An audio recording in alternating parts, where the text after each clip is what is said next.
Desalambrando la historia. Hoy San Martín, liberación o dependencia. Las cosas por su nombre en la historia argentina. El 24 de agosto se celebra en Mendoza el Día del Padre en homenaje al general San Martín, ya que ese día, pero del año 1816, nació su única hija, Merceditas. San Martín nació en la misión jesuítica de Yapeyú, en la actual provincia de Corrientes, el 25 de febrero de 1778. La historia oficial, escrita por Bartolomé Mitre, presidente de facto de la República Argentina en 1861, creó el mito de un San Martín blanco, militarista y aristocrático. Un San Martín argentino que solo peleó en Chile y Perú para garantizar la independencia argentina. Un San Martín enfrentado con el otro libertador de América, Simón Bolívar, que solo pretendía la gloria personal. Pero San Martín, según el historiador Hugo Chumbita, tiene un origen plebeyo y popular. El niño José, de piel oscura y mestiza, fue realmente hijo de Rosa Guarú, indígena guaraní que lo engendra, amamanta y educa hasta los 3 años, trabajando como criada de Gregoria Matorras y Juan de San Martín, españoles blancos que luego adoptan y anotan al pequeño como hijo propio y lo llevan a España. Su padre biológico fue el marino español Diego de Alvear y Ponce de León, de quien es hijo ilegítimo, extramatrimonial, pues Rosa Guarú no era su esposa legal. San Martín es hijo mestizo de esa doble tradición, española y de pueblo originario. En España, en 1784, su padre biológico, Diego de Alvear, paga su carrera militar en Málaga, junto con la de Carlos de Alvear, su hijo legal. Ya adulto, José regresa a su pueblo y se dedica a luchar por la independencia de América contra el mundo cultural al que pertenecía su padre. Ese origen plebeyo y su rostro mestizo lo marcan a fuego. En Chile, la aristocracia blanca lo llama despectivamente el mulato San Martín y el paraguayo, según recuerda Benjamín Vicuña Maquena. En Perú, las familias patricias lo desprecian llamándolo el cholo de Misiones. Según apunta Pastor Obligado, los españoles lo llamaban con desprecio el indio misionero. El general francés Miguel Brayer, que estuvo bajo sus órdenes y luego fue destituido, lo tachó de el tapé, indígena cristianizado de Yapeyú. De formación militar en la guerra de guerrillas europea, pero de identidad mestiza e indoamericana, regresa a su patria en marzo de 1812, en plena efervescencia independentista. Llega en el mismo barco que Carlos de Alvear, con quien comparte la logia Lautaro, pero con quien entrará en contradicción al poco tiempo, a tal punto que Alvear intentó separarlo del ejército y destituirlo cuando San Martín estaba en Cuyo preparando el cruce de los Andes. San Martín se resiste y finalmente le gana la disputa a Alvear, su medio hermano. Para formar su regimiento de granaderos a caballo, San Martín solicita 300 muchachos guaraníes de las misiones, a quienes arengó en guaraní antes de la batalla de San Lorenzo en 1813, momento clave para la independencia argentina.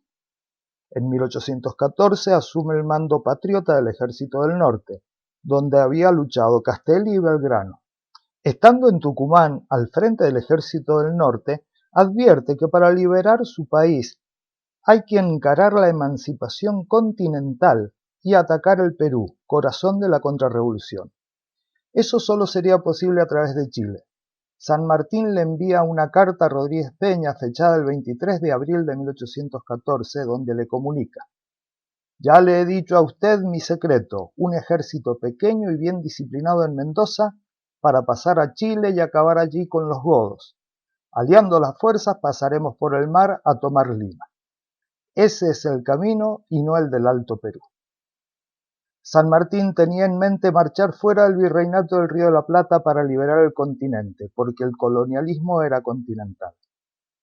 Para lograrlo, desde Tucumán pide el traslado a Cuyo, llega a Mendoza en septiembre de 1814, donde aplica las doctrinas económicas del Plan Revolucionario de Operaciones de Mariano Moreno: propiedad estatal de las riquezas naturales, concepción de la guerra como pueblo en armas, impulso a la industria local y proteccionismo económico.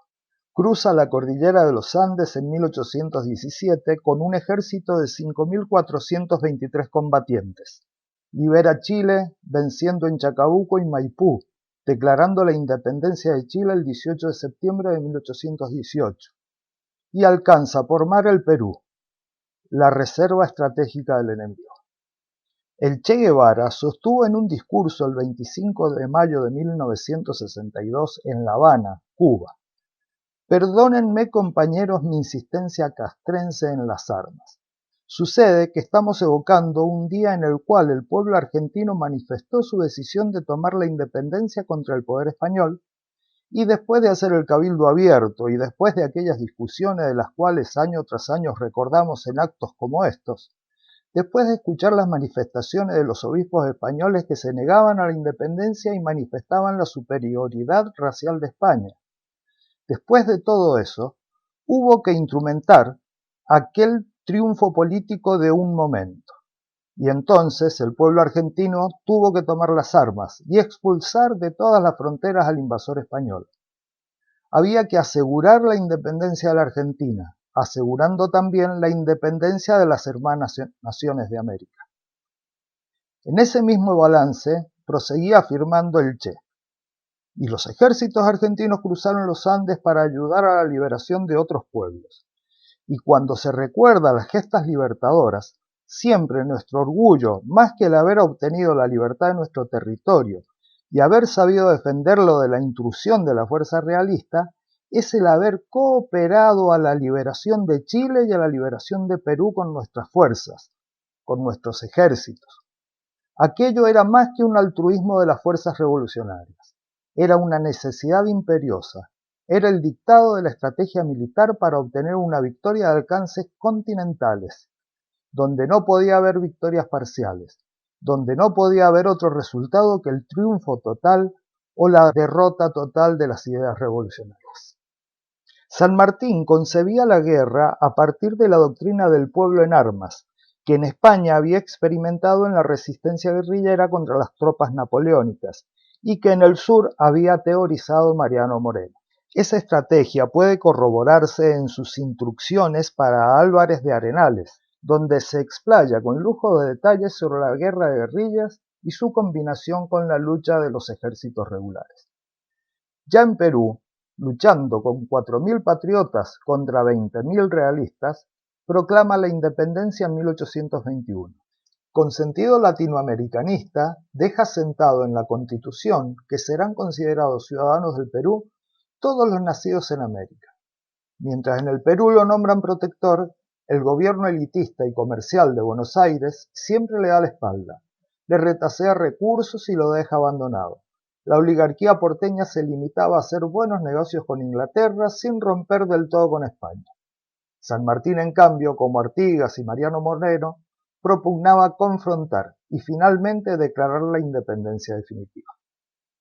A contramano de la estrategia de San Martín, el directorio elitista de Buenos Aires, bajo mandato de José Rondó, intentó utilizar los ejércitos del norte y de los Andes para la represión interna en las guerras civiles contra los gauchos montoneros de Artigas. San Martín se niega y desobedece. Se lleva el ejército y, desoyendo las órdenes de Buenos Aires, cruza en enero de 1820 nuevamente la cordillera de los Andes y vuelve a Chile para marchar a Perú. Su espada solo lucharía contra el colonialismo europeo, no en una guerra interna. Mi sable jamás se sacará de su vaina por opiniones políticas, como éstas no sean contra los españoles y su dependencia. El enemigo era el Imperio Español. En su orden general de Mendoza el 27 de julio de 1819, San Martín había sentenciado: «Compañeros del ejército de los Andes, la guerra se la tenemos que hacer del modo que podamos. Si no tenemos dinero, carne y un pedazo de tabaco no nos tiene que faltar. Cuando se acaben los vestuarios, nos vestiremos con la valletilla que nos trabajen nuestras mujeres, y si no, andaremos en pelota como nuestros paisanos los indios. Seamos libres, y lo demás no importa nada. Compañeros, juremos no dejar las armas de la mano hasta ver el país enteramente libre, o morir con ellas como hombres de coraje. San Martín no pudo terminar su obra latinoamericana, porque la oligarquía de Buenos Aires y sus cuadros políticos le dieron la espalda, lo abandonaron y le escamotearon recursos económicos y combatientes a cambio de negociaciones deshonrosas con los europeos. La oligarquía de Buenos Aires odiaba a Bolívar tanto como despreciaba a San Martín. Ese es, en realidad, el gran secreto de las discusiones entre los dos libertadores en la entrevista de Guayaquil. Sin ambigüedades ni eufemismos, el libertador del sur le deja en claro en una carta a la máxima autoridad política del Río de la Plata que Buenos Aires le negó auxilios y colaboración para formar y consolidar el ejército de los Andes, con el que poco tiempo después liberaría Chile y Perú enfrentando a las tropas colonialistas. Esa inicial falta de auxilio se profundizaría con los años hasta convertirse prácticamente en hostilidad. Sin ese dato central, nada se entiende del encuentro de Guayaquil, de sus desenlaces, ni de la decisión adoptada por San Martín. Ambos libertadores desbordan el objetivo limitado y los programas mezquinos de las burguesías criollas en los que en un comienzo se apoyaron. Superando esas limitaciones iniciales, tejen sueños de hermandad, igualdad y justicia. En un proceso complejo pero ininterrumpido, van haciendo suyas las demandas de las grandes mayorías populares, al comprender que el principal protagonista de la guerra de independencia es el pueblo en armas.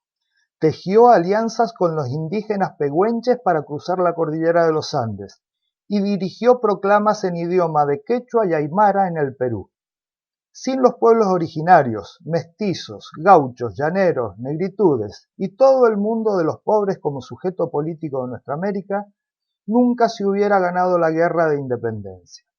Sabiendo esto, y cargado de odio contra la esclavitud, ni bien llegó al Perú, escribió: todo esclavo que desde esta fecha llegase al territorio independiente del Perú quedará libre del dominio de su amo, por el solo hecho de pisarlo. De este modo, la lucha nacional y anticolonial adquiría un contenido social. Con ese decreto, San Martín golpeaba doblemente al imperio español esclavista y a la aristocracia igualmente esclavista del Lima. San Martín continuaba de esta manera la tradición de Moreno, Castelli, Belgrano y Artigas, quienes también concebían a los pueblos originarios y a las masas populares y plebeyas como sujetos políticos centrales en la lucha de independencia. El legado histórico es la confrontación a muerte contra el colonialismo europeo, es el proyecto de unidad latinoamericana, el proyecto del pueblo en armas y la guerra revolucionaria a nivel continental, la liberación de los esclavos negros, la abolición de la servidumbre indígena, el fin de la humillación de los pueblos originarios y las masas plebeyas. Es por ello que tanto Simón Bolívar como San Martín siguen presentes en la lucha de nuestros días, alimentando el fuego de la rebelión por la segunda y definitiva independencia de nuestra América. Hasta aquí, Desalambrando Historias.